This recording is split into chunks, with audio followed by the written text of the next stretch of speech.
Mamasyal na lang tayo dito sa loob ng Inkerem.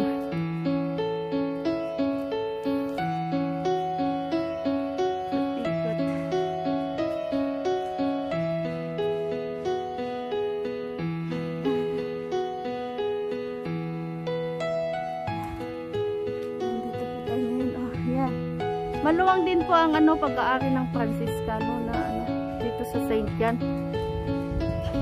Yan. Sige guys, try natin ulit. Silipin kung mapasukin tayo. Yung mga bahay sa paligid ng ating simbahan. Yan.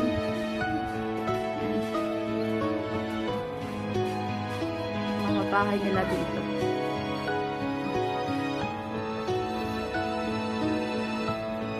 Sarado.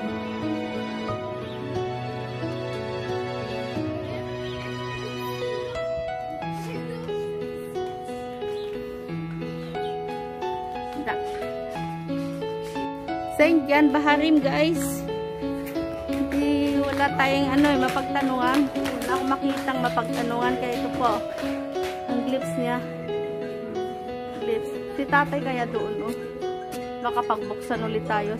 Glimpse ulit guys. Wala sarado pang mga holy site. Yan. Andun si gardener. si kuya. Yan. Maraming mga yan. Tablets yung word niya. Tungkol kay Saint John. Ayan.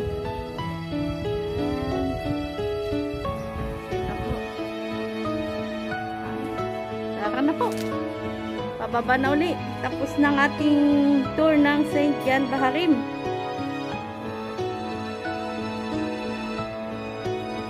Pero try ko pa rin. Handa kung hindi ako makauwi. Sige, taka guys. Baba na tayo. Ito pala ang Enkerem. Enkerem. Yung sabi ko kanina, meron tayong dalawang church, holy site dito. Yung Visitation Church, saka ito Habari, St. John Habarin Church. Sarado po eh. Ayan. Next time, sana makaano tayo. Makapasok na. Kaya salamat guys muli sa pagsama nyo kay Ate Josyang sa araw na ito. Hopefully see you again in my next journey. Ayan, ang said diyan. Sa mga gustong pumunta dito sa Holy Land, maraming holy site dito po. Marami. Tungkol sa ating pananampalatay, kung tungkol kay Jesucristo. Pananampalatayang Kristiyano. Marami tayo dito. Dito nga nagsimula sa Jesus, di po ba? Ayan. Sayang. Ayan. Hindi tayo pinapasok. Hindi kagaya dun sa Visitation Church sa pinapasok tayo. Kaya guys, tara. Samahan nyo ako muli sa next nating journey. Bye bye for now. Yan. Paligid na lang. Oo. May mga prutas. Wala tayong nakita masyado sa ang saging. Makabilingan ng saging. Yan.